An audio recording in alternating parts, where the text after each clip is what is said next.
Pedro from A&P-Reacts. I'm here today with Robin and Lela of Venues to talk about the new record, Solace, out August 27th. You guys must be really excited. How excited are you guys? Absolutely excited. Totally excited. And yeah, thanks for having us. Well, let me start off by asking you a question that has not a lot to do with this record, but perhaps has a lot to do with the two of you. How big, in the scale of 0 to 10, how big are you guys fans of Steel Panther? Well, on my side, I would say maybe a 2. I'd say maybe 5 or 6. 5 or 6. Okay, I was expecting 10 across the board. I'm quite disappointed how this turned out. Sorry. Let's talk about the record. I just want to start off on that note, on a positive note. I mean, who doesn't like to talk about Steel Panther? But we're here really to talk about you guys, Venues, this record. And let's start off by looking at how this album came together.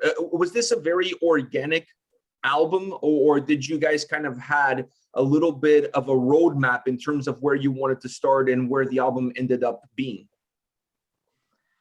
I'd say it was very organic. So we didn't have a roadmap or something like that at all.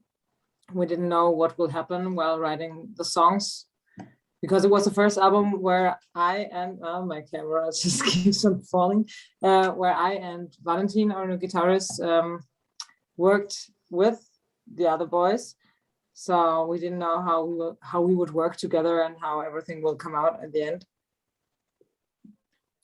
Do you agree, Robin? Yeah, when it comes to songwriting, definitely. It felt pretty organic this time, but I would say we had like some kind of a roadmap when it comes to shooting the music videos and doing the cover artwork, because we tried to have here everything in time. So I think we were very well organized this time compared to the first record. So yeah. Having some new minds, some new souls into the band, what impact did that create in terms of the dynamics between all of you guys as far as the creation of the album is concerned? Did everybody come in with their ideas? Was everybody free to come in and kind of express what do they wanted out of this Venues record? Yeah, especially if I compare it with the songwriting for the first record. This time it was like super democratic, because everyone threw in his or her ideas. And yeah, I think we have parts of everyone on this record. Usually it's like this, that our two main songwriters, Konstantin and Valentin, the guitar players, they keep working on the full instrumental structure, and then they pass it over to Dennis, who's taking care of the drums and playing around a little bit. And in the end, the song gets handed over to Lela and me, and then we start playing around with vocal ideas and with the lyrics. So I think we are like a band where really everyone is working on the record, on every single song. So yeah.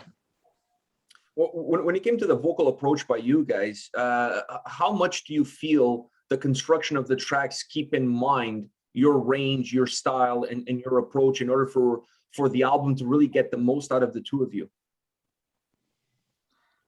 Well, I'd say when the songs, when we get the songs, we listen to them over and over again, and yeah, like Robin said, start playing around.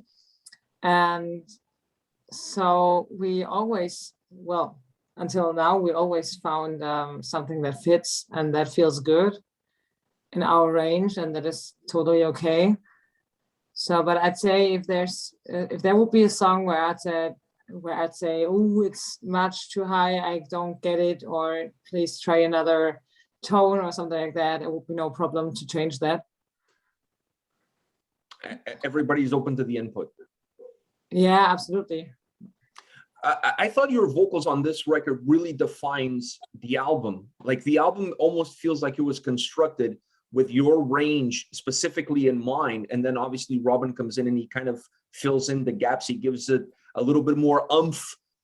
He's the supporter that's there to really help the overall vocal range to feel a little bit more complete. But when I listened to this record, I really felt like you're the one holding that flag and carrying that flag through vocally. Do you feel that way, that the album kind of put you in a place that allows you to push the things that you can do really well to the forefront and perhaps hide the deficiencies a little bit better?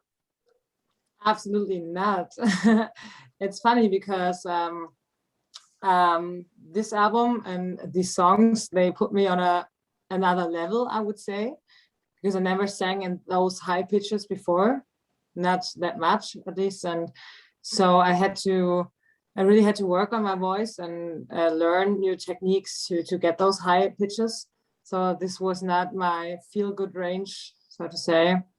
But that was what got me into growing into my kind of new voice.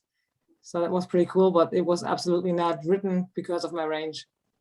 Oh, wow. So that says a lot about what you did on this record, though, because you made it feel like it was absolutely seamless.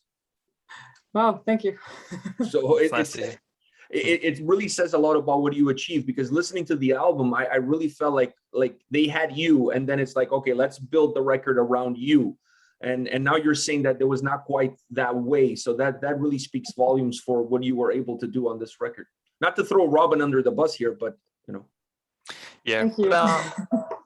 Yeah, thanks. But it's correct what you said. I'm kind of I don't want to say like a gap filler, but usually Lela can do his take on the song first and see where the clean vocals fit and what she can do here and there. And usually I'm the second person to put vocals on it.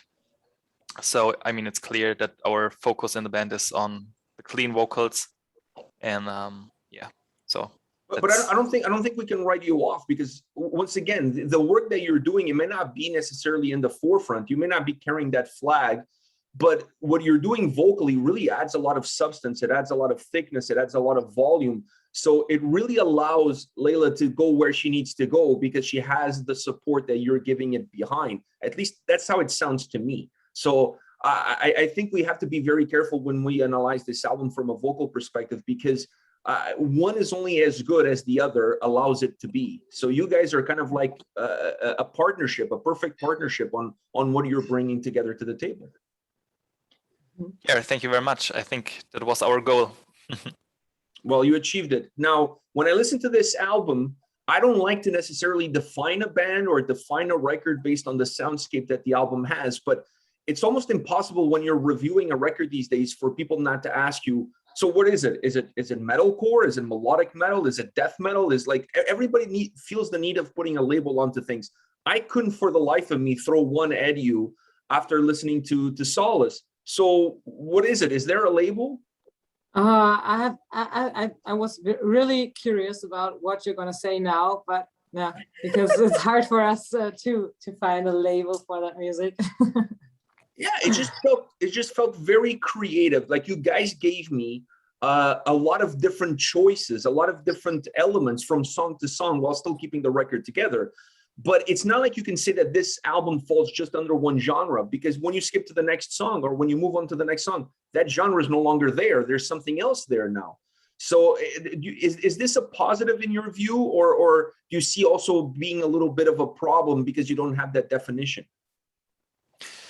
Yeah, that's a very interesting question, because this is actually a problem that we are faced with a lot, because a lot of people and also label and even Spotify asks you what kind of genre you are, and pretty hard for us because we are somewhere between modern metal, metalcore, post-hardcore, maybe rock.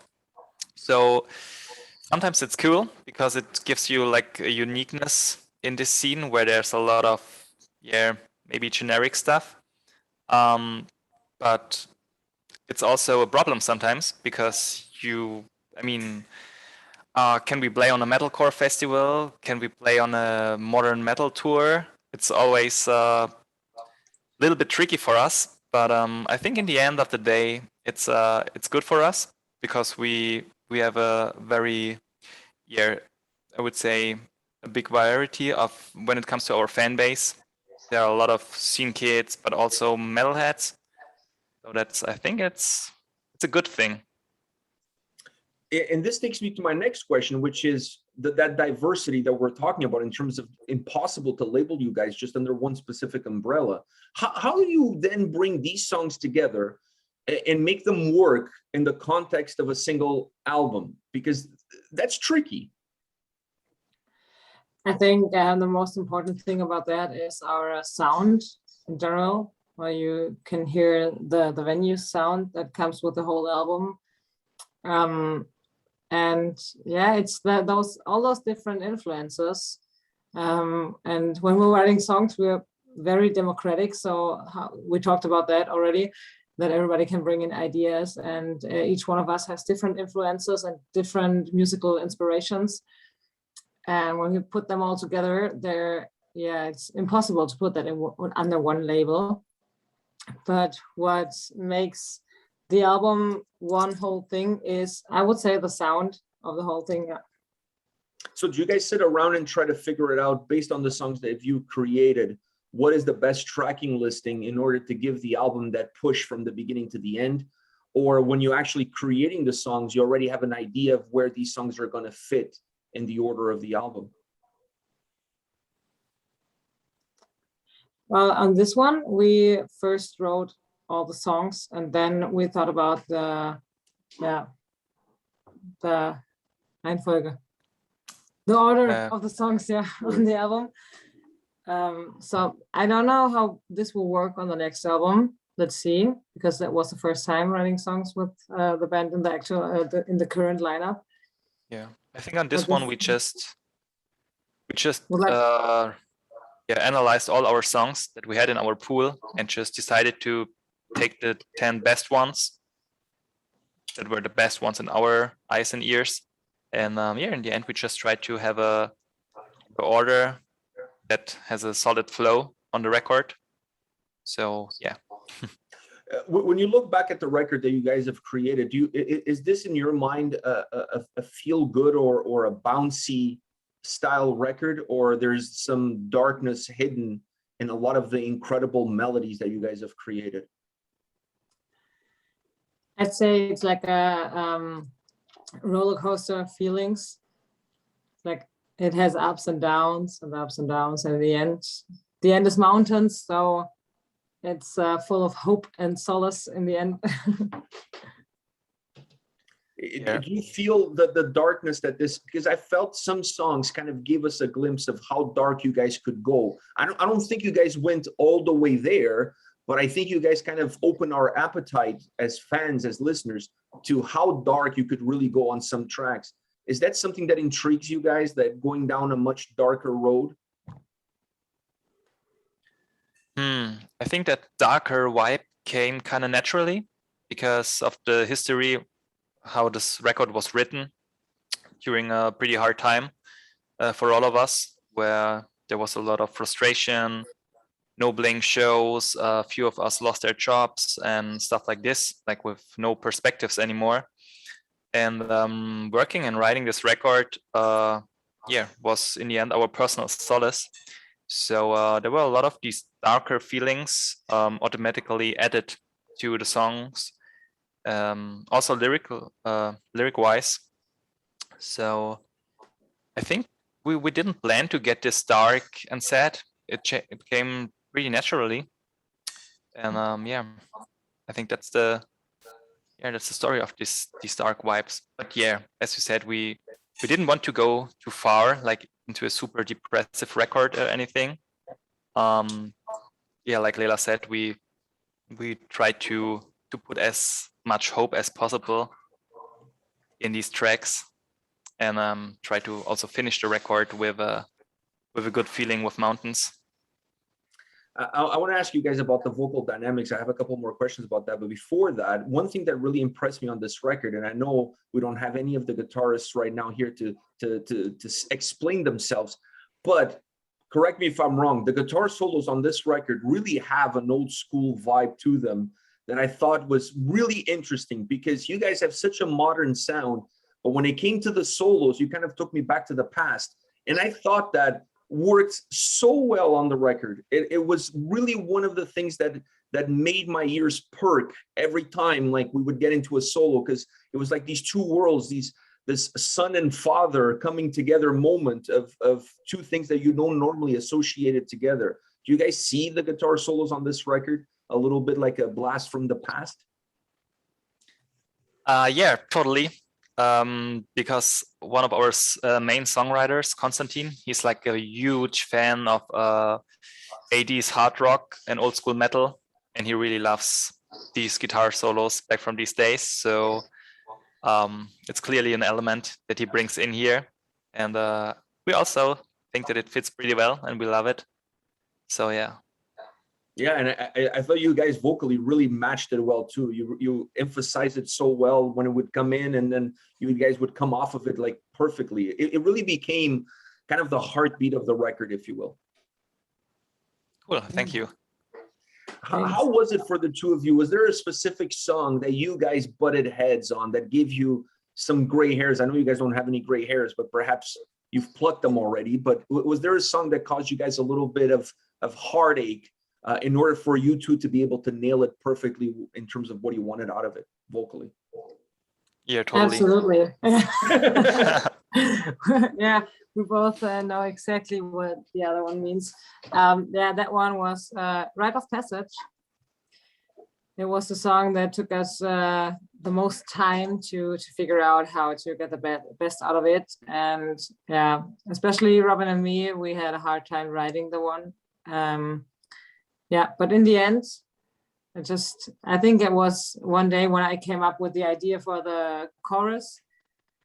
Then we thought, yeah, okay, now we can work on this one, and now it's gonna be great. Yeah. But it took a lot of time to get there. I really didn't like this song when I first heard the instrumentals, and I was like, wow, I really don't want to have this song on the record. Me neither. But then Lela presented her chorus idea. I was like, wow, okay, now the song's cool. And yeah. And it this made became our for me. first single. So, yeah. I was just going to say, like, this song is one of the singles. Like, what the hell happened? Like, you guys went from hating it to loving it? Yeah, kind of. Yeah. It's a love-hate relationship with this song.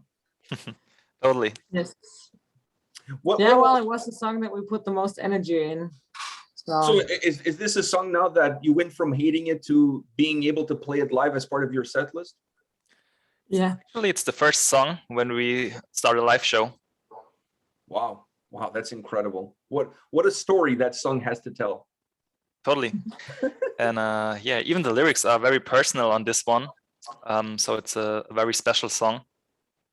So yeah, crazy history here for this one. One last question for you guys, and that is, as you look at the work that you've done on this record, as you look at all the sweat, blood, and tears that you guys put into this album, what do you feel is the biggest strength that this record will have?